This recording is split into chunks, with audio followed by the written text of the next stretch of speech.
Bueno, buenos días desde España. Eh, Me uno a vosotros desde la distancia para colaborar con el Congreso. Espero que os vaya muy bien, que disfrutéis, que aprendáis. Bueno, en primer lugar, agradecer a Carlos y a la Asociación Argentina de Arboricultura pues, que hayan contado conmigo para hacer esta presentación sobre el sistema radicular. Espero que os guste y que provoque pues, también alguna discusión acerca de mis opiniones, ¿no? Bueno, pues sin más, voy a empezar. Voy a compartir la pantalla.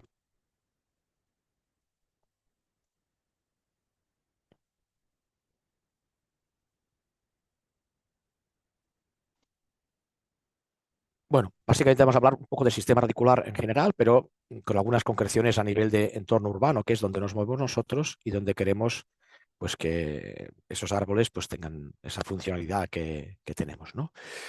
Bueno, voy a hacer un pequeño introducción, ¿no? Al final, para tener árboles funcionales en las ciudades, ¿qué es lo que necesitamos? Esos beneficios que los árboles aportan.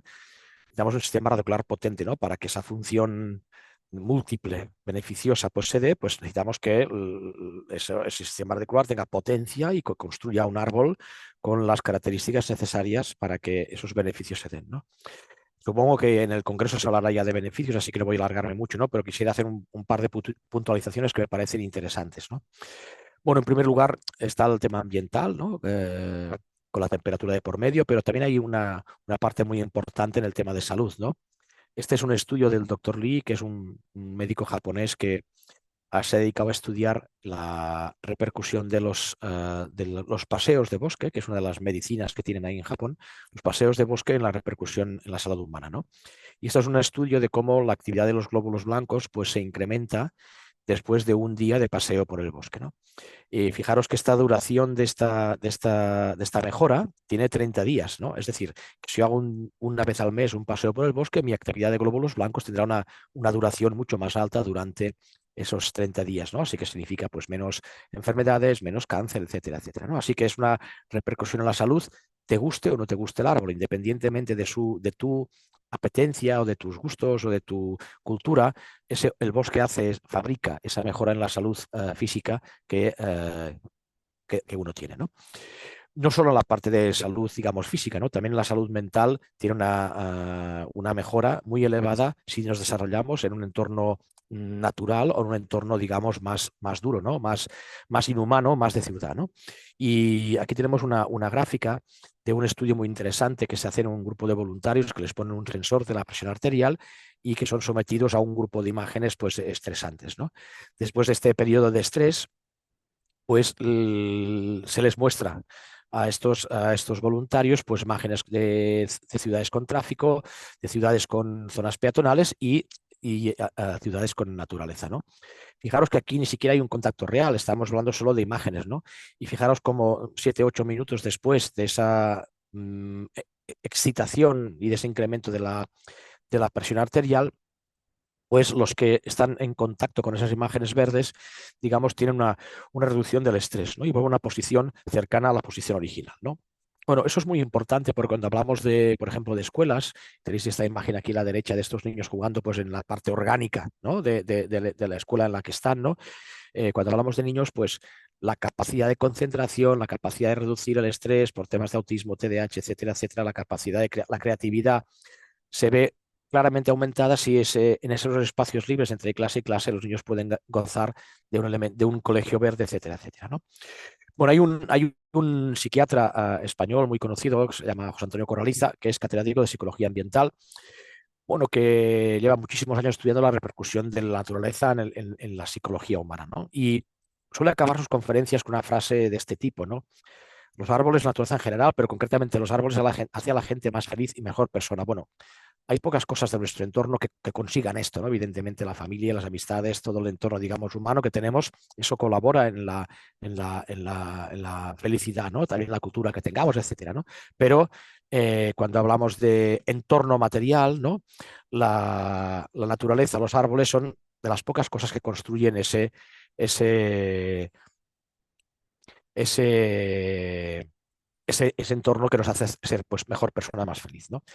Eso tiene una repercusión importante, ¿no? Porque cuando hablamos de diseño urbano es interesante que nos demos cuenta de que hay entornos que tienen una deficiencia en beneficios mucho más alta de la que tienen otros, ¿no?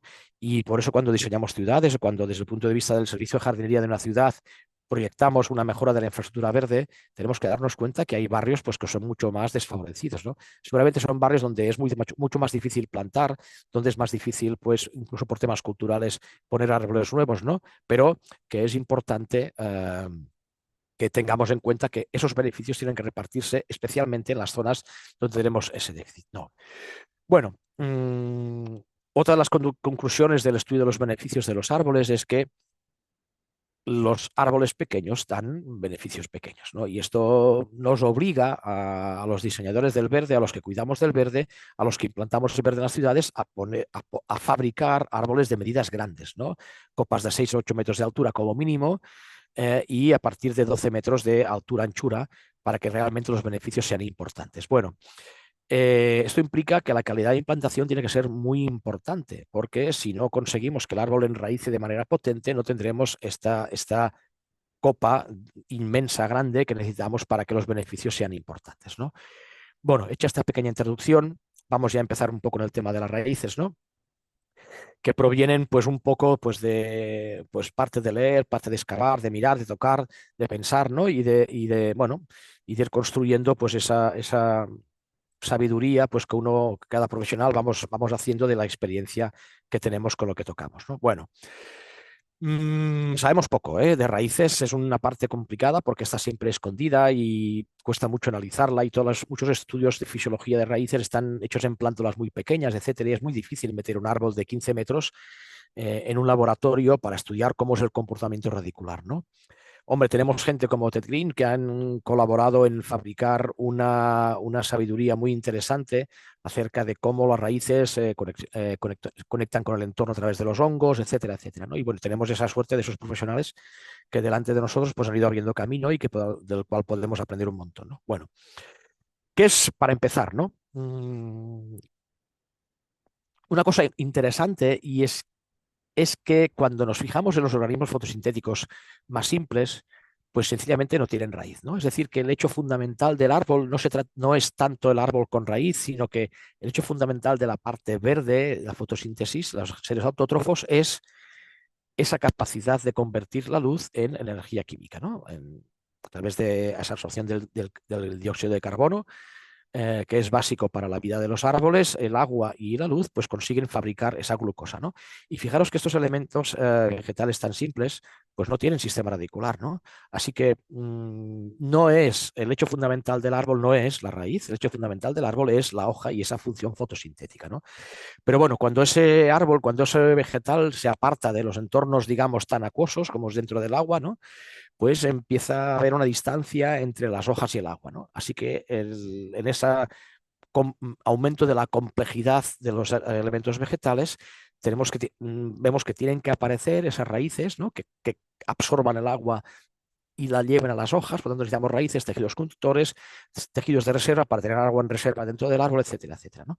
Así que podríamos decir que la raíz es un órgano que aparece para trabajar para las hojas, ¿eh? Podríamos decir que la raíz es un órgano de la hoja, ¿vale? Que nace con una funcionalidad. Y eso es interesante porque a veces podemos dividir el árbol en dos partes como muy iguales y muy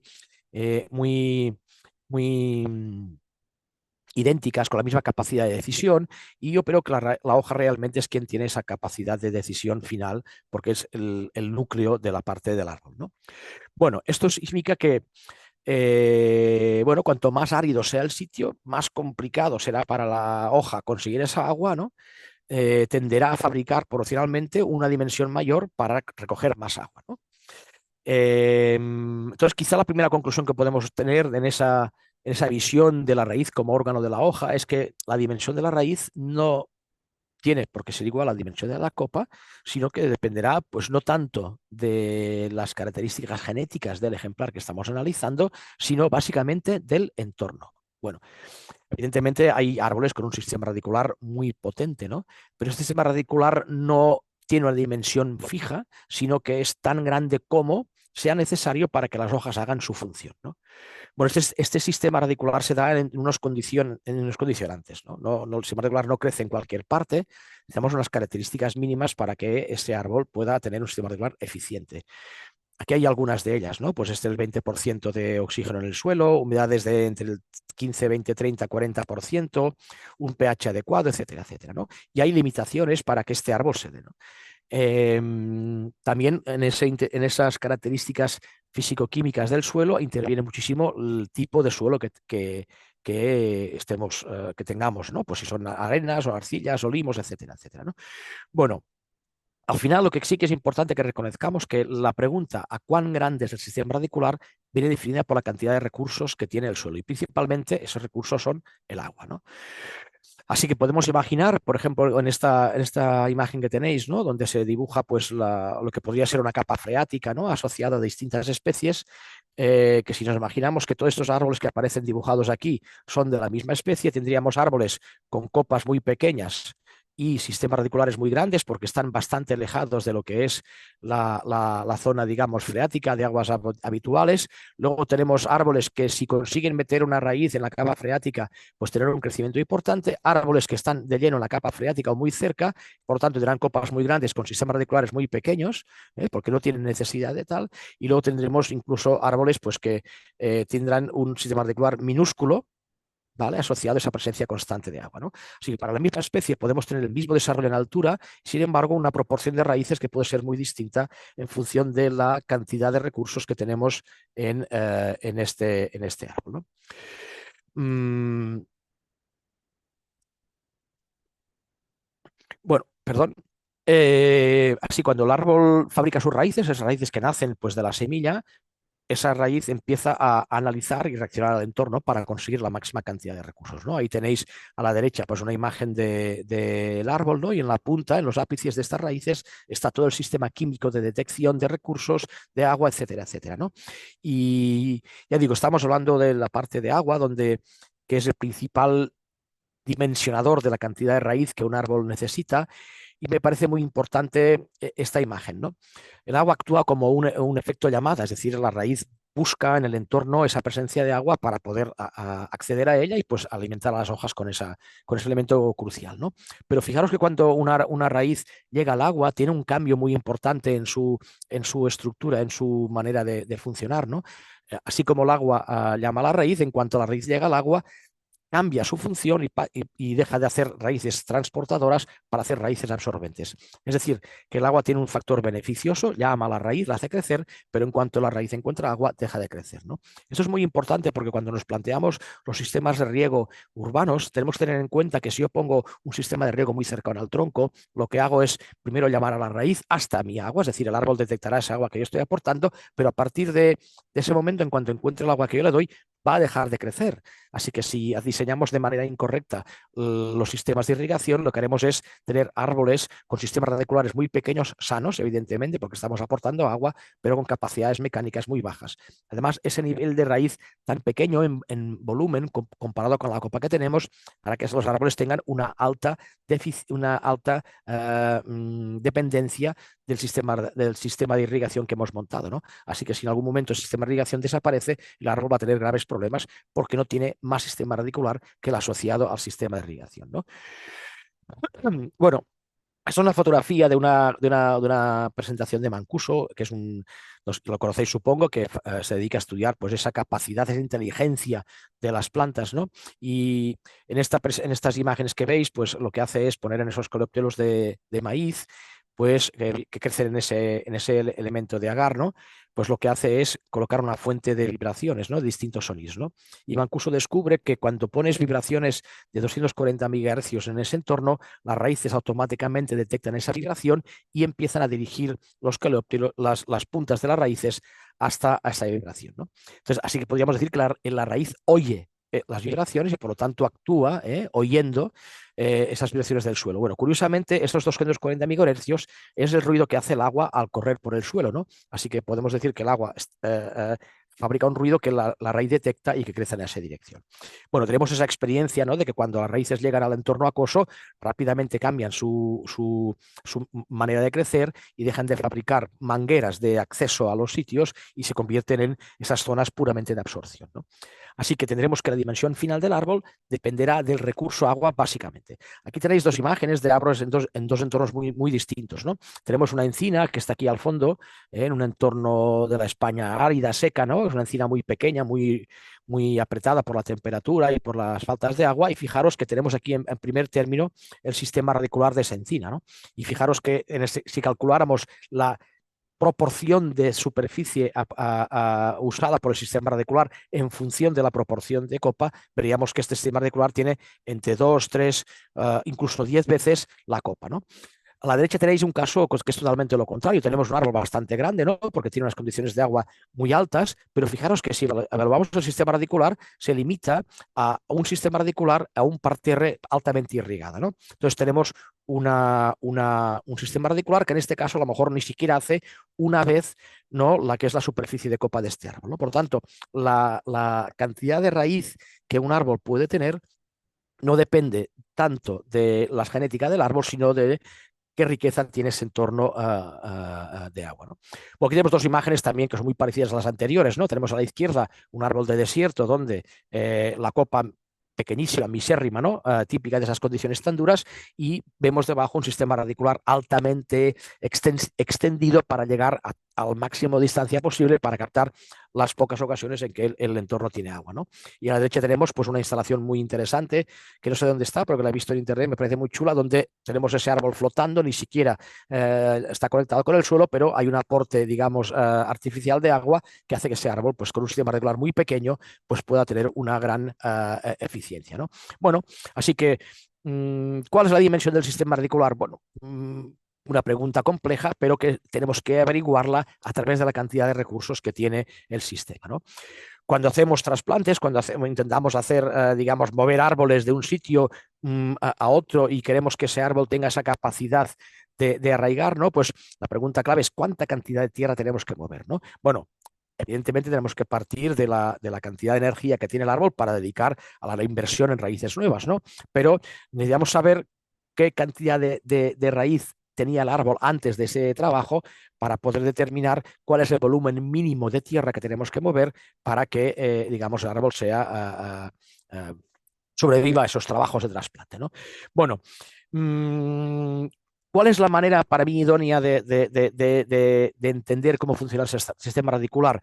Pues básicamente hay que hacer catas, ¿no? No podemos, digamos, pensar en cómo es un sistema radicular, pues con aparatos como con el TriRadar, con Arboradic, son instrumentos interesantes, pero para mí la única manera de saber exactamente cómo funciona un árbol a nivel radicular es excavando, mirando, tocando, pues toda la parte de raíz, ¿no? Fijaros en esta imagen, me parece muy interesante, porque a veces hacemos zanjas con obras, etcétera, etcétera, y nos puede parecer que tenemos una cantidad de raíces pues como pequeña, ¿no? O que no hay muchas raíces, que no son importantes, ¿no? Pero fijaros en este lado de esta zanja de trabajo que se hizo, fijaros lo que tenemos en la parte más lejana a nosotros, que eso es lo que veríamos en una zanja normal, y en la parte más cercana lo que tenemos es esa inmensa multitud de raíces una vez las hemos limpiado, en este caso con Airspace, ¿no? Esto es una imagen del mismo trabajo. A la izquierda tenemos lo que se ve en una zanja normal y a la derecha es lo que realmente ese árbol tenía en esa cota, en esa zona, ¿no? Entonces, esto es muy importante, el tema de poder hacer inspecciones visuales de lo que hay para poder entender cómo funciona un árbol en un sitio concreto, ¿no? Bueno, si el agua es la que define la cantidad de raíz que un árbol tiene, la posición del árbol viene determinado ya no por la cantidad de agua, sino por la presencia de oxígeno. Las raíces básicamente hacen una función de heterótrofa, ¿no?, de consumo de la glucosa que la copa fabrica a través de la entrada de oxígeno, ¿no? Con eso fabricamos pues CO2, agua y la energía necesaria para que el árbol pues haga cosas, ¿no? Entonces, esa combustión solo se da con presencia de oxígeno.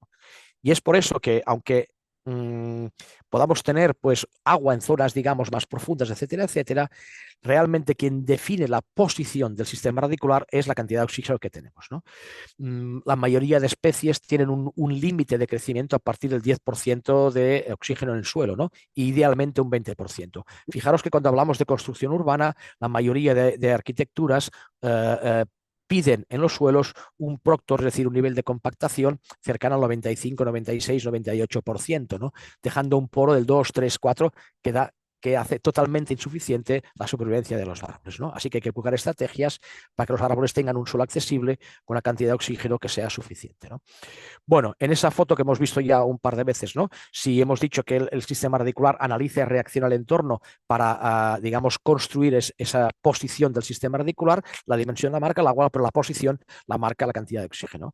Así que tendremos que en muchas zonas urbanas tendremos un sistema radicular altamente superficial debido a veces por esa exceso de compactación que desplaza el oxígeno y que hace que nuestros árboles no puedan penetrar de manera profunda, ¿no? Esta raíz tan superficial lo que hace es tener árboles con menos inercia respecto a los estreses hídricos y también con más problemas mecánicos, ¿no? Esta es una imagen muy interesante de un árbol que se trasplantó a raíz desnuda y bueno, lo que tenemos aquí es esa cantidad de raíces en superficie, ¿no? Que aunque es una zona, digamos, húmeda, pues y hay agua en exceso, las raíces se distribuyen pues, en esa zona alta, que es la que permite al árbol hacer una función radicular, digamos, eficiente, ¿no?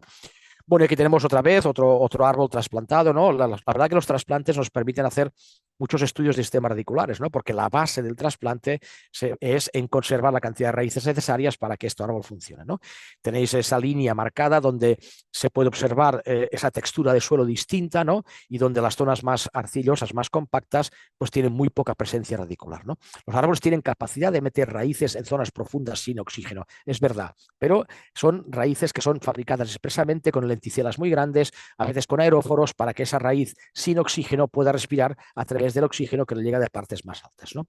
A la derecha de la imagen tenéis pues, el árbol trasplantado pues, a los 3-4 años, es una magnolia solangeana pues, con una floración bastante espectacular, ¿no?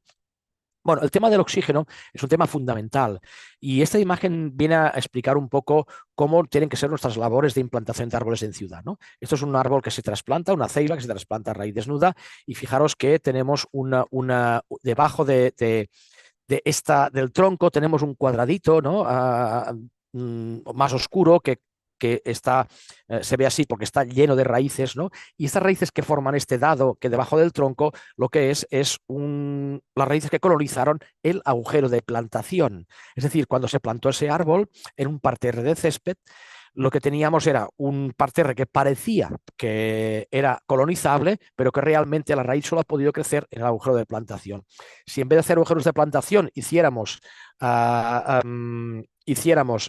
zonas de plantación, este sistema radicular no se hubiera quedado constreñido a la zona de plantación, sino que se hubiera podido crecer en profundidad hacia los lados, ¿no? Todo el sistema radicular de este árbol está creciendo en la zona de céspedes, que más o menos son unos 20 centímetros. Las raíces que veis más bajas es porque se han descolgado por gravedad, pero realmente originalmente estaban situadas en esos 20 centímetros que se prepararon para que él pudiera ver césped en ese parterre, ¿no? La foto de arriba a la derecha tenéis cuando se extrae el árbol de la zona donde estaba implantado, cómo aparece ese negativo, ese agujero, que es el agujero que se hizo inicialmente cuando este árbol se plantó, ¿no? Y a la derecha e izquierda de ese agujero, pues aparece la zona compactada que el árbol no ha podido colonizar en sus 30 años de vida, ¿no? Bueno, ¿cuál es la distribución final de un árbol? ¿No? ¿Cuál es la distribución final que el árbol acaba teniendo en un entorno? ¿No? Bueno, esto es una fotografía de Gilman, que ha estudiado muchísimo la fabricación de raíces a través de árboles de vivero y luego qué repercusión tienen árboles adultos, ¿no? Y él describe que cuando la semilla nace, lo que hace es empezar a fabricar raíces pivotantes, ¿no? Verticales, ¿no? ¿Por qué? Porque cuando la semilla nace, lo que tiene una necesidad alta de poder conectar rápidamente con el agua, ¿no? Pero una vez ese agua se ha conseguido, lo que hace el árbol es realmente fabricar un sistema más plano, más inclinado de raíces, ¿no? Bueno, hemos visto otra vez esta distribución, es una fotografía que me gusta mucho porque se ve desde el ápice hasta el tronco cómo esa raíz se va desarrollando y al final tenemos este sistema radicular que es tan reactivo y tan adaptativo, acaba fabricando unas geometrías muy peculiares, únicas para cada ejemplar, ¿no? Estos son dibujos de Rimbaud, que fue el primero en estudiar pues, cómo se desarrollaba el sistema radicular, ¿no? Y aquí tenéis unas imágenes de distintas especies de Quercus, de Petrea, de Robur, de Ilex, etcétera, ¿no? Pero vemos cómo el sistema radicular más vertical se va aplanando con el tiempo y va fabricando un sistema radicular cada vez más extenso y más superficial, ¿no? A la derecha os he puesto unas imágenes de neuronas, ¿no? Fijaros que estas geometrías de las neuronas podrían asimilarse a algunos sistemas radiculares de árboles o al menos de vegetales, ¿no? Y al final lo que quiero decir con esto es que la geometría, la distribución, la forma que tiene un sistema radicular está asociado a la función que tiene que hacer, ¿no? Entonces cada neurona tiene su función, por tanto su ramificaciones de una manera o de otra, ¿no? Y también los árboles, cada sistema radicular tiene su función y por lo tanto es muy difícil hacer a priori una un dibujo de lo que sería un sistema radicular si no conocemos cuál es la función que están haciendo exactamente en ese lugar, ¿no? Bueno, aquí tenéis un sistema radicular típico, un sistema radicular, digamos, superficial, con esas raíces pivotantes que se van repartiendo a lo largo de la parte horizontal, que van en dirección pues, más profunda, ¿no? Aquí tenemos otro sistema radicular limpiado, esto es de un castaño, un castanea sativa, y fijaros cómo las raíces han salido de manera, digamos, geométrica del tronco, pero solo han triunfado algunas, las que no han encontrado recursos han muerto, y cómo esas raíces han ido creciendo buscando los espacios fáciles, rápidos a su alrededor, ¿no? Tenemos otra imagen. Fijaros qué diferencia tenemos de geometría entre lo que sería la ramificación de un Pinus pinea, que es un árbol absolutamente geométrico con ramificación muy marcada, y fijaros el caos o teórico caos que tenemos abajo fabricado por el sistema radicular, ¿no? Donde esas raíces, digamos, reactivas van creciendo en función de lo que van encontrando y van fabricando una raíz final que es la casualidad o, digamos, ese crecimiento caótico en busca de esos recursos, ¿no? Bueno, otra vez esa correlación que hacemos con la parte urbana, ¿no? Fijaros, esto es un tocón de eucaliptos que se cayó, ¿no? En una ciudad, es un tocón de 1,5 metros de diámetro, y fijaros que tenéis en la primera imagen pues ese crecimiento de las raíces compactado por el exceso de compactación que rodeaba ese alcorque, ¿no? Esas raíces que salieron de la albura en su día, pues en la búsqueda del espacio alrededor no pudieron instalarse en las zonas cercanas y laterales de ese alcorque por exceso de compactación, ¿no? Así que el árbol, pues por esa deficiencia en geometría, acabó cayendo, ¿no? Bueno, aquí tenéis otro ejemplo. Esto es un entorno mucho más digamos, cómodo para el árbol. Es un parterre de césped y tenemos una secuoya. Y otra vez, fijaros en esa diferencia de geometría, de ramificación que podemos tener en la parte alta de una secuoya, otra vez con una ramificación muy marcada, con un modelo muy claro, y ese pequeño caos que tenemos abajo a base de fabricar raíces que van buscando cosas y las que triunfan se refuerzan y las que no, pues se eliminan, ¿no? Hay una web europea bastante interesante donde hay dibujos que se hicieron hace muchísimos años sobre el sistema radicular de los árboles, ¿no? Son extraordinarios porque están hechos a lápiz y con un detalle extraordinario, ¿no? Y fijaros que estos son dos ejemplos de las imágenes que están en esta web, y tenéis aquí pues cómo recuerdan estas fotos así, digamos, desde arriba, pues como esas dendritas que veíamos antes de esas neuronas, ¿no? Y veis cómo pues, cada árbol pues, tiene un sistema radicular distinto en función de las características del entorno, ¿no? Aquí tenéis dos imágenes más de esta web. Tenemos a la izquierda un alnus, a la derecha no recuerdo, creo un juniperus, ¿no? Pero fijaros que el alnus, que es un árbol que necesita muchísima agua, está digamos, más profundo, ¿no? Hasta profundidad de 3 metros, y fijaros este de la derecha arriba, como tenemos como esa dualidad de dos sistemas radiculares, ¿no? Uno más en superficie, el normal de los árboles, y luego este segundo sistema radicular que aparece más profundo, que se instala en una fisura, en una zona pues, de acumulación de agua, etcétera, ¿no? Que tenemos este segundo sistema radicular, ¿no? Que aparece y que replica, sería una reiteración del sistema radicular que fabrica un sistema radicular nuevo en un sitio nuevo. Bueno, aquí tenéis abajo a la derecha lo que serían los vasos sanguíneos de una mano humana, ¿no? Me ha parecido también interesante porque al final los vasos sanguíneos cumplen una función que es repartir la sangre en esos entornos donde es más necesario, ¿no? Así que si sería, digamos, sabiendo esto, es muy fácil dibujar las venas de un cuerpo humano sabiendo en qué zonas tiene que haber más densidad porque hay más uso, ¿no? Y me parece interesante esa similitud con lo que sería el sistema radicular, ¿no?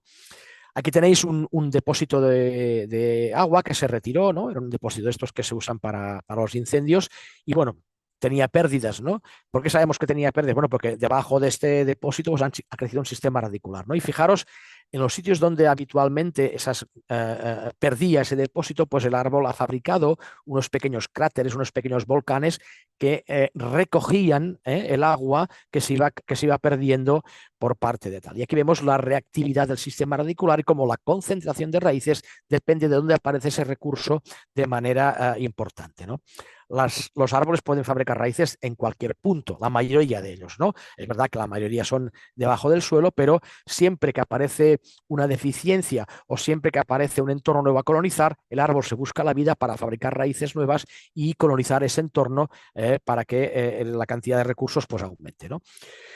Bueno, ¿qué pasa a lo largo de la vida del árbol? Bueno, esto es un dibujo muy interesante de Neville Fay, que ha estado estudiando durante muchísimos años la estructura, digamos, de los árboles viejos y tiene digamos, este estudio del ciclo de los árboles, ¿no? Desde la que nacen hasta la muerte, hasta la senescencia, ¿no? Y fijaros que cuando Neville pues, dibuja la sección de estos árboles, pues muestra una cavidad central que se va desarrollando, ¿no? Y eso me parece muy interesante porque así como el tronco del árbol, por decirlo así, dura toda la vida, o al menos una parte del tronco del árbol en el mismo sitio, las raíces que nacen pivotantes acaban estando conectadas a una parte del árbol que se convierte en duramen. Así que podemos decir que hay una mm, sucesión, una sustitución de raíces en el organismo árbol mucho más rápido de lo que pueda haber en un entorno aéreo, ¿no? Fijaros esa raíz pivotante que nace en este dibujo que tenéis a la izquierda, la zona roja indicaría pues la madera antigua de cuando el árbol era joven y que ahora se ha duramenizado, esa raíz digamos, inicial, está conectado a una parte del árbol que ya no funciona, porque básicamente no hace la función de transporte, ¿no? Así que la albura se ha desplazado a la derecha y a izquierda y esas raíces antiguas iniciales han tenido que morirse y ser sustituidas por otras raíces, ¿no? O bien la raíz ha tenido que migrar. De hecho, cuando examinamos muchos árboles, esto es un tocón de un árbol tumbado, ¿no? Podemos ver que en la zona central de donde está en contacto con el duramen, todo el sistema radicular original se ha perdido y hay un sistema radicular nuevo que sustituye a ese original, ¿no? Por supuesto, si vemos árboles antiguos mucho más viejos como este roble de 1000 años que está en Windsor Park, podemos ver que el sistema radicular no solo está conectado al duramen, sino que el sistema radicular original está ahora hay una cavidad, así que evidentemente ha tenido que desaparecer, ¿no? Bueno, así que tenemos que esperarnos que en los entornos urbanos para árboles maduros encontremos de manera natural y sin que se pueda asociar a un defecto mecánico una cavidad central fabricada por ese sistema radicular original que ya ha dejado de ser útil por estar conectadas a zonas de duramen, ¿no? Esa pudrición radicular que se fabrica después, fabrica estas cavidades, ¿no? Donde pueden ser incluso, pues, como estas tan divertidas, ¿no? Bueno, esto es una imagen de Ted Green, ¿no? En ese estudio de la relación de los hongos y los árboles que la ha caracterizado, ¿no? Pues una propuesta suya es que cuando se dan vientos fuertes, igual que podemos perder ramas, podemos también tener roturas radiculares, ¿no? De hecho, cuando haces limpiezas de raíces, a veces te encuentras roturas antiguas que están asociadas no a zanjas, sino sencillamente a tormentas importantes, ¿no? Bueno, frente a estas lesiones radiculares y también siguiendo a ese movimiento de la albura que se va separando en la periferia y va abandonando el árbol central, el árbol, digamos, más joven, tenemos dos estrategias de crecimiento, ¿no? Una sería la migración radicular. ¿Qué es la migración radicular? Pues que la raíz se desplaza con la albura y va, digamos, manteniendo ese contacto de la parte conductora a base de moverse con la albura, ¿no? El segundo proceso de crecimiento radicular sería la sustitución radicular. ¿Cómo se hace la sustitución radicular? Pues la albura va fabricando raíces nuevas, tiernas, finas, que van recolonizando el espacio alrededor y van reconectando la albura, digamos, con ese entorno, ¿no? Las raíces que van quedando en la parte central sencillamente mueren y acaban siendo deterioradas, ¿no? Bueno, está claro que el seguimiento, la migración radicular es más complejo de hacer porque a las raíces les cuesta mucho caminar tanto, pero que a través del sistema de sustitución radicular podemos explicar estas estructuras, ¿no? Tenemos árboles, estos son un bosque de castaños, no tenemos el árbol madre que ha desaparecido, con todo su sistema radicular que ha desaparecido, y tenemos esta corona de árboles nuevos que están viviendo gracias a un sistema radicular totalmente nuevo. Bien, esta es la única manera realmente de ver el sistema radicular, ¿no? Como un conjunto de coronas que van fabricándose sucesivamente en constante, digamos, aparición, que van reconectando la albura. A la izquierda tenéis un Juniperus, ¿no? Donde tenemos 4 ejemplares que se pueden visualizar en esa imagen. Uno es el árbol original, que es un árbol que está muerto. Bueno, pensamos que es original, quizá había incluso uno anterior, ¿no? 2 quedan todavía algunos restos, 3 está muerto también y el árbol que vive ahora es el 4, ¿no? Bien, este árbol 4 tiene un sistema radicular que es nuevo, ¿sí? Fijaros que el sistema radicular del 1, igual que el tronco del 1, ha desaparecido, ¿no? Así que el árbol, para reconectar, para poder crecer, para poder desarrollarse, necesita fabricar constantemente raíces nuevas. Fijaros en la foto de la derecha, que es una foto obtenida en la parte baja de un tronco después de una poda drástica tipo trasmocho, ¿no? Polar, que llamarían en inglés, ¿no? Bien, fijaros cómo este árbol ha tenido 2 podas. La primera es la que ha fabricado esa cavidad y la segunda la que ha fabricado esta pudrición, ¿no? Fijaros que el sistema radicular que estaba asociado a la primera poda y a la segunda poda se ha muerto también. O sea, cuando nosotros hacemos podas drásticas, no solo eliminamos parte del tronco, sino que también eliminamos todas las raíces conectadas a ese tronco que estaba actuando, transportando agua, ¿no? Así que podemos decir que la repercusión a las podas drásticas no solo se da a nivel de tronco, sino también se da a nivel de sistema radicular. ¿Vale? Para aquellos árboles que tienen un sistema radicular de migración, es posible que esa poda afecte de manera más grave. ¿Sí? Fijaros que la raíz en la migración radicular, una parte de la raíz está deteriorada porque es una parte muy vieja que ya no está en contacto con la albura y que por lo tanto tiene una parte muerta, ¿no? Que por lo tanto será colonizada, ¿no? Aquí tenéis ejemplos, en el caso anterior era un cedro, en este caso es un tilo, donde vemos esas raíces grandes que van corriendo, moviéndose con la albura, ¿no? Y vamos a ver ahora lo que es el sistema radicular de sustitución, ¿no? En este caso lo vamos a empezar a ver no con árboles, sino con estos maíz, ¿no? Y lo que tenemos aquí es, fijaros, una primera corona de raíces originales, que es lo que la planta fabrica, que está aquí debajo de esta. Aquí tenéis, digamos, estas raíces por debajo, más antiguas, ya alimentando la planta, conectadas con el suelo, y fijaros que a una cota superior aparece una corona nueva de raíces que reconectan la albura con el entorno, ¿no? Y fijaros que pasan por encima del sistema radicular antiguo. Bueno, esto no es característico solo del maíz. Todas las especies de plantas fabrican leñosas con cierta, digamos, capacidad de crecer, fabrican estas coronas radiculares sucesivas por encima de las coronas antiguas. Aquí tenemos otro ejemplo, esto es un tipo pandanus, ¿no? Es una foto cogida de internet, pero fijaros que las raíces nuevas aparecen por encima de las viejas y van a buscar el suelo, fabricando estos puentes tan interesantes, ¿no? Bueno, esta secuoya que veíamos antes, ¿no? Tiene un sistema radicular fabricado básicamente a través de la sustitución radicular, es decir, las raíces que se deterioran son sustituidas por raíces nuevas, ¿vale? Y están el árbol constantemente fabricando raíces que van reconectando la albura con ese entorno, ¿no? Yo digo, esto no es una cuestión genética, esto es una cuestión que depende de las características del entorno.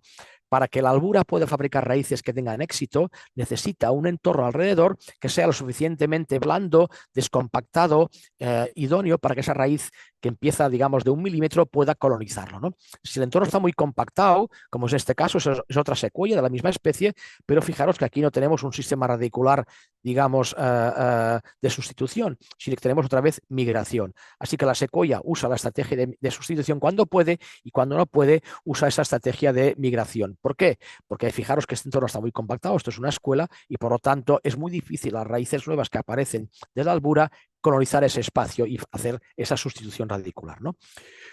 Bueno, según este proceso que hemos contado, ¿no? De sustitución, todos los árboles viejos tienen raíces jóvenes, ¿no? La única manera de ser viejo es teniendo raíces jóvenes, y esto es interesante, ¿no? Bueno, aquí tenemos raíces que están apareciendo, ¿no? Aquí tenemos un sistema radicular antiguo que podemos ver o entrever o adivinar, y fijaros que aparecen raíces nuevas de la albura que están reconectando esa albura con ese entorno, ¿no? Estas raíces son las que luego, cuando el árbol las detecte, van a ser usadas y ampliadas mecánicamente, ¿no?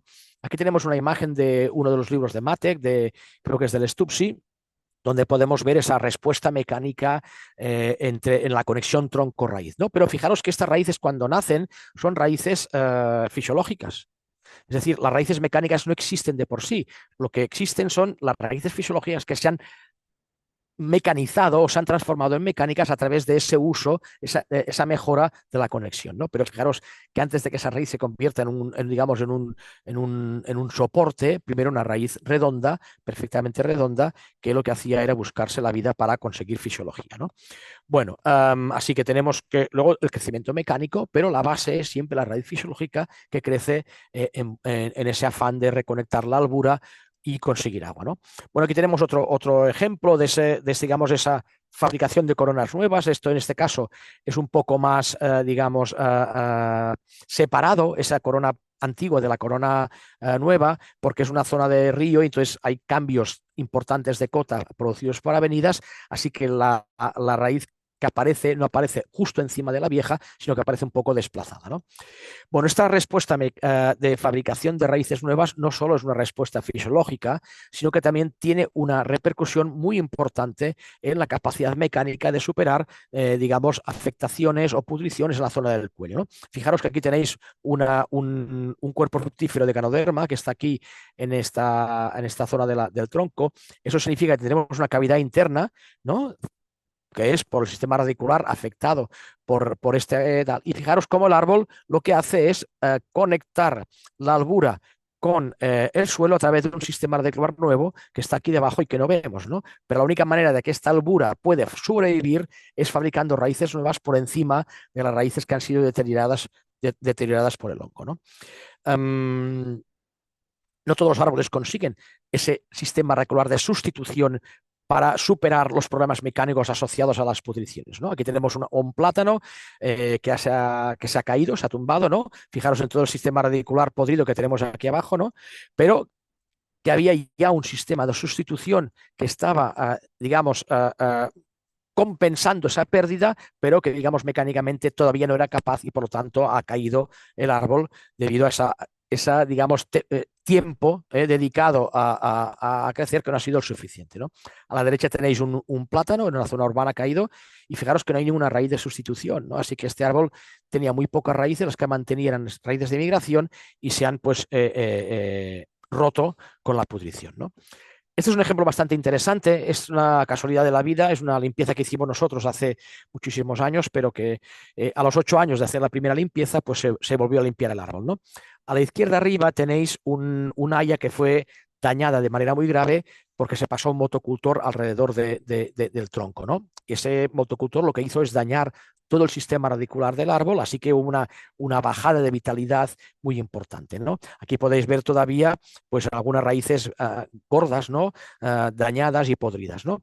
Y por encima de este sistema deteriorado que tenemos aquí, ¿no? Que tenemos una raíz podrida, que tenemos una cavidad fabricada por la raíz podrida, tenemos un sistema radicular nuevo, que es este de aquí, ¿vale? Que estaba creciendo ya en el momento de la lesión, ¿no? Son raíces pequeñas que están apareciendo desde la albura por encima del sistema radicular antiguo y que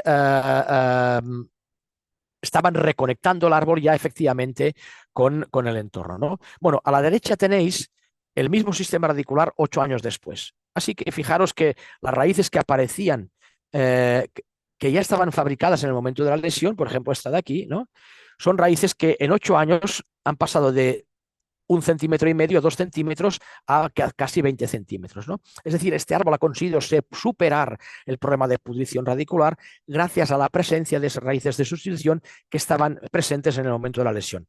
el árbol ha perdido mucha cantidad de vitalidad, etcétera, etcétera, porque realmente ha sido un problema, pero la única razón de que esté vivo todavía es esa presencia del sistema radicular de sustitución.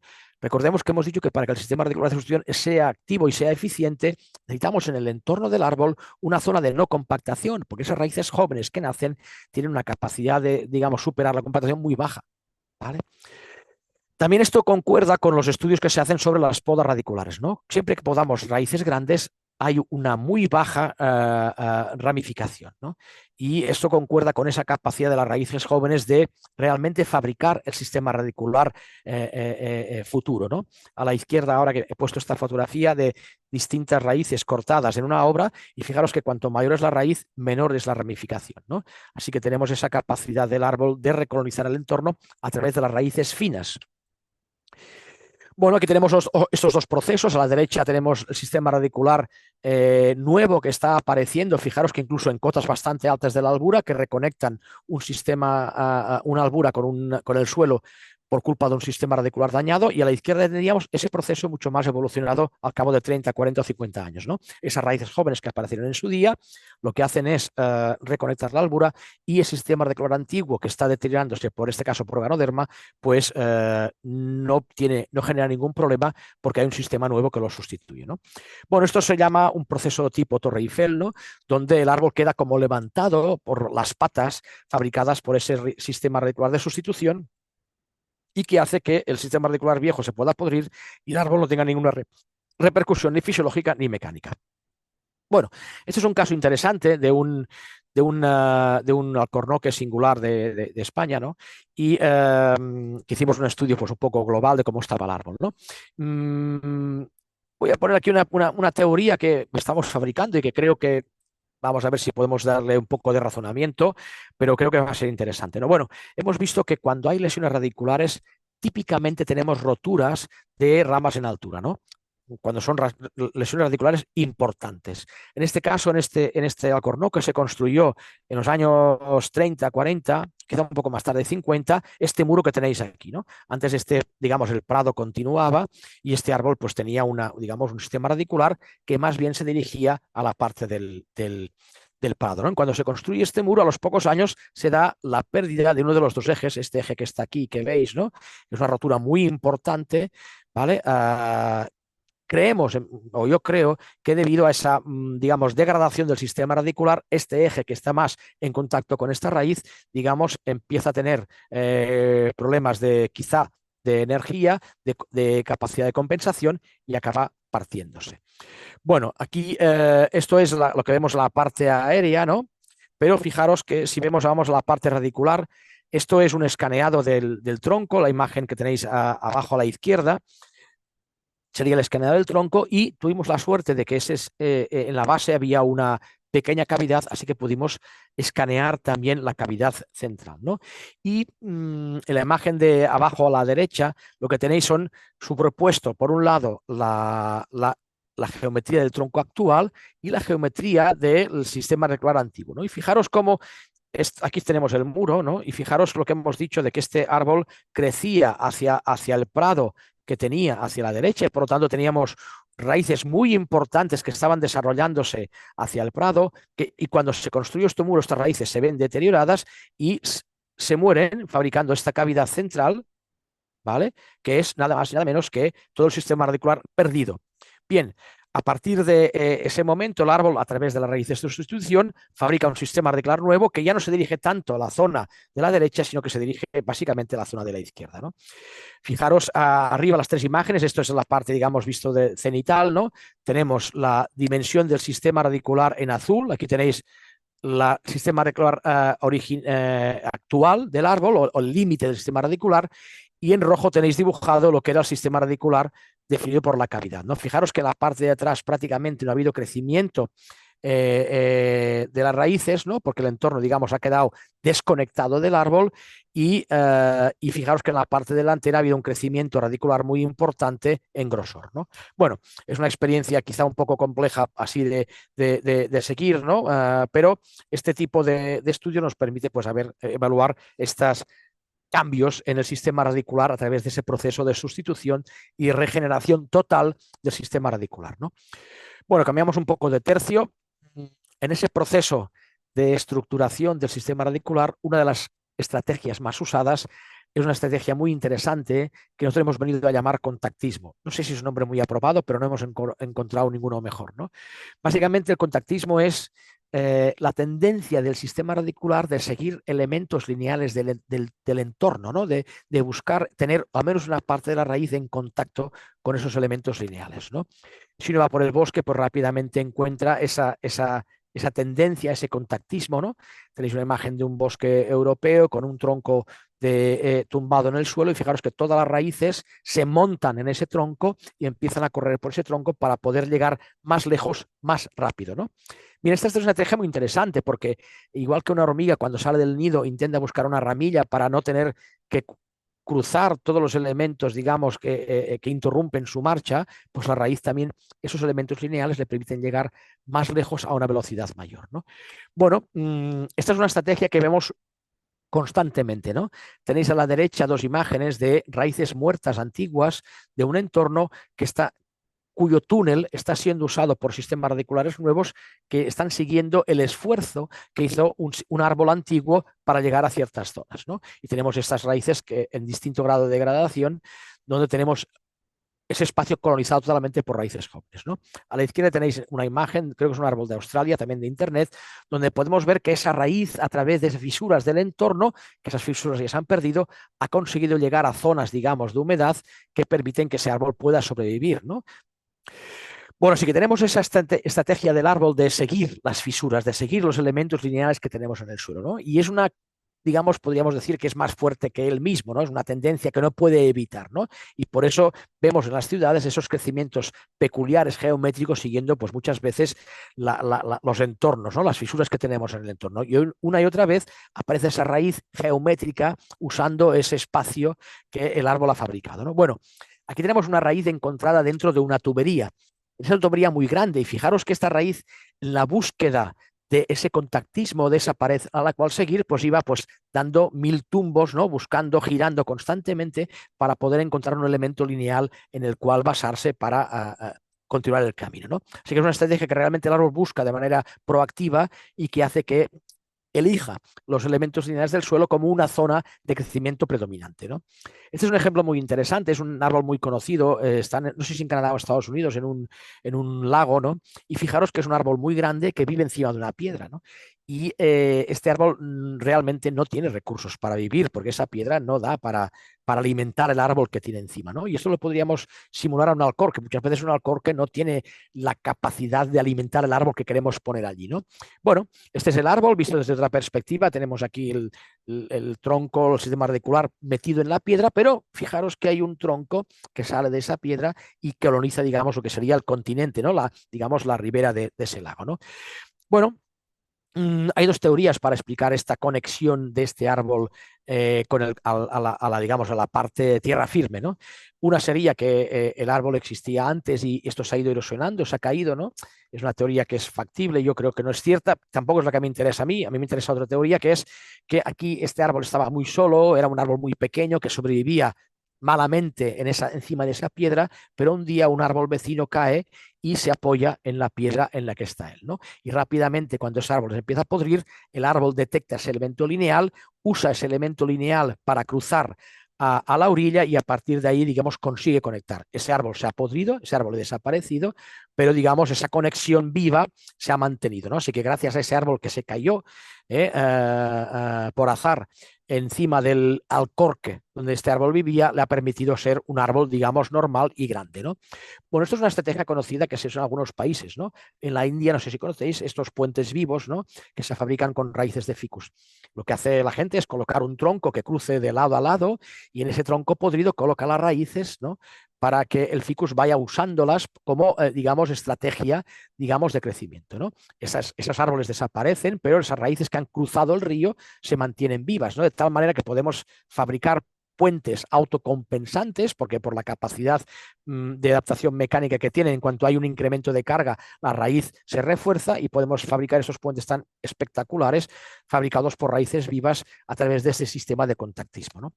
Bueno, este sistema de contactismo no solo tiene versiones, digamos, positivas, ¿no? También es lo que hace que en nuestro entorno urbano todos los entornos lineales, tuberías, zanjas, etcétera, sean rápidamente colonizados, porque digo, es una estrategia que tiene el árbol, digamos, metida como importante en su funcionamiento, ¿no? Así que tenemos que esperar que en ese entorno urbano formado por elementos lineales esté ampliamente colonizado a través del sistema de contactismo, ¿no? Eso en algunos casos puede tener problemas, pero es una estrategia que podemos usar muchas veces para diseñar la distribución del sistema radicular. Y por eso me parece tan interesante esa estrategia, ¿no? Este es un dibujo de un Capitolio americano. Fijaros que tenemos aquí un árbol en primer orden y abajo a la izquierda tenéis el dibujo que se hizo del paisajismo de esta zona, ¿no? Me interesa mucho este dibujo de paisajismo porque incluye no solo la plantación, sino que incluye también pues, la parte enterrada, ¿no? Y fijaros que aparece aquí en el dibujo una palabra interesante que es root path, ¿no? ¿Qué es un root path? El root path es ese camino de raíces, ese caminillo de raíces que se fabrica para que el árbol pueda escapar de un alcorque, igual que veíamos en el caso anterior del pantano, y pueda colonizar entornos que a lo mejor por compactación o por distancia difícilmente pudiera llegar, ¿no? Bueno, aquí tenéis cómo se están fabricando entre dos alcorques estos root paths, que son básicamente en ese entorno compactado unas zonas de menor compactación en la que colocan una lámina de plástico, y aquí tenéis pues lo que sería la llegada de estas distintas láminas, ¿no?, que continúan por debajo de la acera para que esas raíces puedan salir del alcorque, puedan salir del cepellón y rápidamente colonizar una porción de suelo que las haga más autosuficientes. Bueno, esto es un ejemplo, digamos, a nivel de educativo, formativo. Esto es una plantación, una escuela, y tenemos un cepellón, yo creo que de muy mala calidad, pero bueno, es el que teníamos para plantar. Y fijaros que hemos construido esas zanjas en forma de estrella y las hemos rellenado con esos elementos lineales que al árbol le gusta tanto seguir, que en este caso eran ramas de poda que teníamos por allí, ¿no? Bueno, esto es otro ejemplo de un root pad, es un root pad fortuito encontrado en una operación de trasplante, ¿no? Y fijaros que encontramos al excavar un tronco abandonado por las obras, y en ese tronco pues se habían arrimado todas las raíces del entorno para poderlo seguir, ¿no? O sea que era una demostración más de que esos elementos lineales que había en el entorno, la raíz las busca de manera proactiva y los sigue.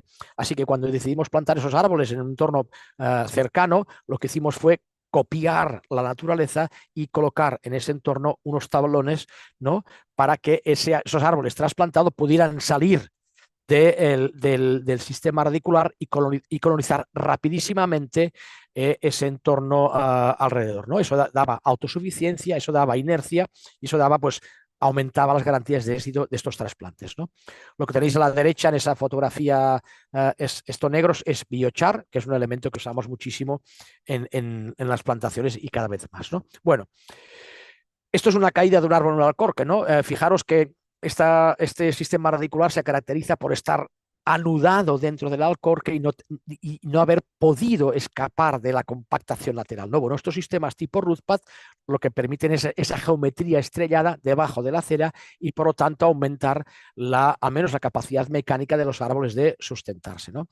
Esto es un alcorque corrido, bastante extremo porque es muy estrecho, ¿no? Pero fijaros que esa deficiencia geométrica de los árboles tiene una repercusión muy importante en lo que es en lo que es la capacidad mecánica posterior de los árboles, ¿no? Recordad que hemos dicho que la raíz fisiológica es la que crece buscándose la vida, buscando el agua, que solo puede crecer ahí donde se puede desarrollar porque las características de compactación del suelo son suficientes, y que si no se dan, luego las raíces mecánicas no se fabrican de nuevo, sino que se usan solo esas raíces, digamos, fisiológicas, ¿no? Bueno, me parece una estrategia interesante el tema del contactismo. Bueno, ¿qué es importante, así un poco acabando ya y hablando ya de temas de plantación más urbanas, ¿no? Pues es importante dotar a los árboles de ese entorno que pueda ser colonizable, ¿no? Y aquí el tema de la compactación, que quizás sea el gran enemigo del entorno urbano, ¿no? De cómo esos árboles que tienen una zona menos compactada pues pueden crecer con sistemas radiculares más grandes, y cómo el aporte de agua pues hace que las copas estén mejor, ¿no? Y de hecho muchas veces vemos es que la cercanía a los elementos, digamos, verdes, fabrica árboles más potentes, ¿no? Ahora imaginaros lo que hemos visto ahora del tema de los root pads, ¿no? Si yo hubiera conseguido, a nivel enterrado, ¿no? Fabricar root pads que conectaran este árbol con ese entorno verde, pues a lo mejor este árbol de aquí tendría la misma altura, ¿no? que tiene este de aquí, ¿no? Porque habría, digamos, podría obtener los recursos que se encuentran en esta zona de aquí. Así que la estrategia de root pads es una estrategia muy interesante que nos permite conectar a zonas buenas a árboles que a lo mejor estarían muy lejanos, ¿no? Pero estábamos hablando de instalación, estábamos hablando de pavimentos, de compactación, etcétera, ¿no? Esta fotografía me parece muy interesante, ¿no? Fijaros que en el entorno urbano la presión sobre el suelo es altísima. Y eso lo podemos constatar especialmente cuando hay mucho uso, ¿no? Por ejemplo, escuelas o incluso en zonas donde tenemos pues ganado, etcétera, etcétera, ¿no? Fijaros que en esta fotografía tan interesante el pavimento está actuando como un protector del árbol, ¿no? Básicamente por dos motivos. Uno, porque evita la compactación y dos, porque lo que hace es reservar, reducir la evapotranspiración del suelo, ¿no? Y fijaros como los árboles que están situados en el pavimento tienen una mayor salud. Así que bueno, el pavimento en la ciudad es un elemento bastante interesante que podemos usar para reducir la compactación y aumentar la acumulación de agua en el subsuelo. Y a todo el mundo le gusta una ciudad puramente verde con suelos orgánicos, ¿no? Pero cuando la presión es muy alta, es muy difícil que podamos mantener suelos, digamos, no compactados por el exceso de uso de las zonas altas, ¿no? Esto es un estudio que se hizo, bueno, aquí hay un chiste que me gusta, que he puesto aquí a la izquierda, ¿no? Busco una alfombra para el cuarto de los niños que no se ensucie, que aguante, etcétera, ¿no? ¿Cuántos niños tiene? 4. Oye, pues ¿qué me recomendarías? Pues asfaltar. Bueno, pues para zonas con mucha presión, asfaltar es una buena solución, ¿no? Porque si no compactamos el suelo debajo del pavimento, el pavimento actúa como una losa que reparte el peso y que puede permitir una zona descompactada por debajo, ¿no? Esto es un estudio que se hizo en un árbol inglés que se estaba muriendo, ¿no? Y fijaros que es una zona muy orgánica, muy natural, pero debido al uso, pues la capa superficial era una costra súper compactada que actuaba realmente como un pavimento, ¿no? Y que no permitía que ese árbol funcionara, ¿no? Bueno, esto es un estudio que se hizo de NDVI en un bosque que llevamos el mantenimiento hace años y lo que veis aquí es el otoñamiento. No viene al caso explicarla ahora, pero hay una relación entre la eficiencia fotosintética, digamos, mala y el otoñamiento prematuro, ¿no? Así que si vemos una imagen del otoñamiento prematuro, veremos que coincide exactamente con todos los caminos de este parque, que es donde el nivel de compactación es muy alto, ¿no? Bueno, esto es una imagen de cómo se están construyendo a veces en España, en mi región, los suelos de jardinería, ¿no? Es un suelo totalmente compactado, 100% compactado, donde se instala una capa de 30 centímetros de tierra suelta para instalar el césped, ¿no? Y luego pretenden que aquí el árbol se desarrolle de manera normal, ¿no? Ya hemos dicho que los árboles no fabrican raíces mecánicas, lo que hacen es usar las fisiológicas. Si las fisiológicas no pueden penetrar al subsuelo, ese árbol va a tener un sistema radicular totalmente superficial, ¿no? Y esto implica, pues, riesgo de rotura o riesgo de vuelco, pues mucho más alto, ¿no? El sistema radicular superficial no solo lo fabricamos por compactación baja, sino también por exceso de riego en la parte superior, ¿no? Por ese seguimiento que hace la raíz fisiológica del entorno agua, ¿no? Bueno, la única manera de meterse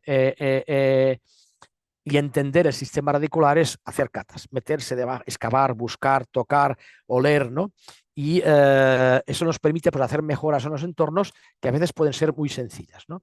Este es un caso que os pongo, es un caso de, una, de un parque que no funciona, está muy compactado, y entonces lo que hicimos para mejorar ese parque, pues lo primero que hacer es catas, excavaciones, llenar de agua esas catas para saber qué capacidad tiene el suelo pues, de drenar, ¿no? Nos dimos cuenta que a partir de 2 metros ese suelo drenaba, así que hicimos una instalación de árboles haciendo agujeros de plantación a 2 metros.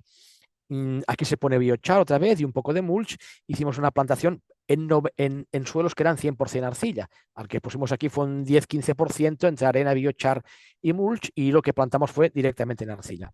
La arcilla es un elemento complicado, pero fijaros que estos son árboles que no se han regado en los últimos 6 meses y tienen un comportamiento extraordinario, ¿no? la arcilla es complicada, pero tiene una capacidad muy alta de conseguir agua y de retener agua, ¿no? De hecho, si trabajamos con arenas, tendremos unas deficiencias estivales muy potentes y una dependencia del agua de irrigación muy potente. Si conseguimos trabajar con suelos arcillosos, digamos, la necesidad de irrigación artificial es mucho más baja, ¿no? Aquí a la derecha tenéis una imagen que no se ve muy bien, es una excavación que hicimos, de esas catas que hacemos constantemente. A partir de aquí a la derecha, perdón, aquí a la derecha tenéis arenas, ¿sí? Estos son arenas, ¿sí? Y esto eran arcillas, ¿no? Uh, uh, Fijaros que la mayoría de raíces están colocadas en la arcilla. Es verdad que la arena es más porosa, etcétera, etcétera, ¿no? Pero cuando inspeccionamos el suelo y aparece esa dualidad de arena-arcilla, las raíces prefieren siempre, siempre, siempre colocarse en las zonas de arcilla por esa capacidad que tienen de retener agua y nutrientes, ¿no? Esto es otro ejemplo del caso, es digamos una pequeña bola de arcilla que estaba encima de un jardín y fijaros cómo la raíz, cuando ha detectado esa arcilla, entra en la arcilla y se ramifica, ¿no? Bueno, para acabar, no sé si voy en tiempo o voy un poco pasado, quizá el elemento más fundamental del entorno urbano es la implantación del árbol, ¿no? Y igual que este chiste, ¿no? Pues si quieres trabajar en IKEA, pues te piden que sepas montar una silla, ¿no? Pues bueno, si somos jardineros, pues lo que nos tienen que pedir es al menos plantar bien un árbol, ¿no? Entonces, bueno, eso me parece un elemento crucial, ¿no? Esto es un ejemplo de un estudio hecho en una ciudad española donde evaluamos la profundidad de plantación de los árboles recién plantados, ¿no? Fijaros, de todos estos árboles que tenéis aquí en la pantalla, solo uno estaba a la cota cero, ¿no? Y la mayoría oscilaban entre los 5 o 10 centímetros de profundidad hasta los 45. La media de enterramiento del cuello, al menos en algunas ciudades españolas, es del 25 centímetros. ¿Sí? Ya sabemos por Shaigo que los árboles enterrados no funcionan bien, ¿no? Y tenéis a la izquierda pues un árbol, dos árboles, uno plantado mal a la izquierda, uno plantado bien a la derecha, y fijaros que hay un incremento anular y una cantidad de almidón mucho más alta en los árboles plantados a la cota que toca, ¿no? Aquí tenemos más ejemplos, tenemos árboles plantados profundos en nuestras ciudades españolas y fijaros que hay una pérdida de la apicalidad, una bajada de copa muy, muy importante, ¿no? Fijaros además que ese otoñamiento prematuro que decíamos que muestra, digamos, las deficiencias fotosintéticas, aparece en un árbol joven, aparece que la zona más alta otoña prematuramente, ¿no? Y fijaros que cuando el árbol es joven, lo que tiene que otoñar prematuramente es la parte baja, no la parte alta, que es donde está situada la parte más fisiológica, más activa del árbol, ¿no? Bueno, para acabar el tema de plantación, ¿no?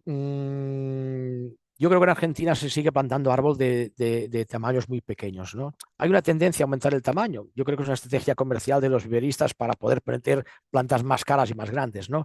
No sé si eso es así, pero la verdad es que es muy importante plantar árboles pequeños con una capacidad de adaptación que sea importante. Fijaros que el entorno urbano es un entorno muy complejo, donde hay muchas dificultades para instalación de raíces y que se podían asimilar a esta imagen que tenéis a la izquierda, ¿no? Tenemos ese árbol que está creciendo en una peña y aquí es imposible plantar nada que no sea muy pequeño. De hecho, el árbol está allí porque nació de una semilla y porque ha podido adaptarse a las circunstancias del entorno tan duro que tenemos en esa imagen, ¿no? Entonces, el entorno humano es parecido. Tenemos una roca en la que queremos que los árboles se implanten. Necesitamos que los árboles sean suficientemente pequeños para que se puedan adaptar desde su más tierna infancia a esos entornos tan duros, ¿no? A la derecha tenéis otra plantación muy interesante. Son dos Washingtonias robustas que nacen en el agua, ¿no? La Washingtonia robusta es un elemento de desierto. ¿Por qué está vivo dentro del agua? Pues básicamente porque nació muy pequeño dentro de ese agua y se ha adaptado. Es verdad que no es el agua constante, ahí tenemos agua a la mitad del año, pero fijaros que tenemos Washingtonias que están viviendo dentro del agua como si fuera un taxodium dísticum, ¿no? Bueno, la única capacidad para entrar en ese entorno es la adaptabilidad de muy joven. Bueno, no sé cómo son los cepellones en Argentina ni cómo trabajan los viveros. En España es bastante calamidad, ¿no? El nivel de calidad, ¿no? Y nos encontramos pues muchos árboles muy mal fabricados, con sistemas radiculares muy deteriorados, árboles plantados en el fondo del contenedor, con crecimientos muy extraños, ¿no? Y muchas veces con enterramiento del cuello que ya viene dentro del viverismo. O sea, cuando compras un árbol de vivero, ya viene enterrado 20 centímetros cuando no tienen raíz estrangulante, etcétera, etcétera, ¿no? Realmente tenemos una cruzada ahora en España para eliminar estas malas prácticas en vivero, pero no es fácil, porque hay una cantidad de árboles producidos de esta manera que es muy importante, ¿no? Bueno, esto da, como lo sabéis, pues caídas. Tenemos ahora en cada tormenta en España algunos árboles que caen con raíz estrangulante y que, bueno, de alguna manera, pues pierden la inversión que se ha hecho durante tantos años, ¿no? Bueno, no sé si conocéis una manera de fabricar árboles muy interesante, que es las camas de grava, ¿no? Esas camas de grava permiten fabricar raíces con un desarrollo mucho más natural, sin constricciones por contenedor. Tienen las ventajas, además, de que pesan muy poco y fijaros aquí tenemos un sistema radicular obtenido de un contenedor normal, comprado, ¿sí? Y esto es 6 meses después cómo se ha convertido en esta maraña de raíces tan espectaculares, ¿no? Aquí tenemos una comparativa entre lo que sería un árbol. Uno de los árboles de este experimento se mantuvieron en el contenedor. Esto es lo que teníamos a los 6 meses y estos son los mismos árboles después de ponerlos en la cama de gravas, ¿no? Así que esto es un Missouri Gravel Bed, es una cosa que se usa mucho en Estados Unidos, en Europa estamos intentando meterlo, no hemos conseguido todavía meterlo, pero a ver si con el tiempo conseguimos fabricar árboles con este sistema, ¿no?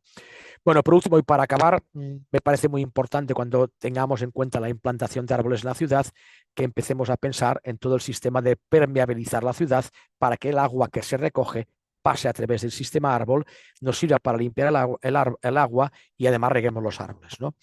En Barcelona se están haciendo algunas experiencias desde hace años donde los árboles se instalan en zonas de SUTs, donde el agua entra primero en el árbol y cuando hay excesos, pues son derivados a cloaca, ¿no? Aquí os presento al árbol más triste de Barcelona. Este es un árbol que toma antidepresivos. Es un árbol que hemos dicho que oye la fuente, porque hemos demostrado, Mancuso demuestra que oye la fuente, que hace el ruido constantemente, muchas veces al día, o sea, él oye el agua, huele el agua, ¿no? Pero sin embargo, el agua que cae de esa fuente aparece en este elemento de cloaca y lo llevan directamente a otro sitio. Así que tenemos el árbol más, digamos, más neurótico, toma ansiolíticos debido a esa constante presencia del recurso agua al que no puede acceder, ¿no? Fijaros que un diseño distinto podría ser colocar la rejilla de infiltración después del árbol, así que, digamos, el agua podría correr, llegar al alcorque, alimentar el árbol y luego lo que sobrara podría recogerse en esa rejilla, ¿no? Esa rejilla podría situarse después de este y realmente fabricar un pequeño riachuelo que use ese agua sobrante para regar toda la alineación de árboles, ¿no? Es decir, hay una manera de diseñar la ciudad distinta donde las aguas que se pierden se pueden usar para que alimenten a los árboles, ¿no? Esto es una instalación muy distinta, esto es una zona de recogida de aguas, fijaros, pero que está perforada para que el agua de lluvia pueda penetrar en el entorno del árbol. Bueno, espero no haber pasado mucho del tiempo asignado. Esto eran algunas ideas que me parecían importantes hablando del sistema radicular. Espero que os haya gustado y si tenéis alguna pregunta, habrá un espacio para preguntar si no me he comido todo el tiempo. Retiro mi agradecimiento a la Asociación Argentina de Arboricultura para esa invitación y espero veros algún día no muy lejano físicamente. Un abrazo a todos, muchas gracias.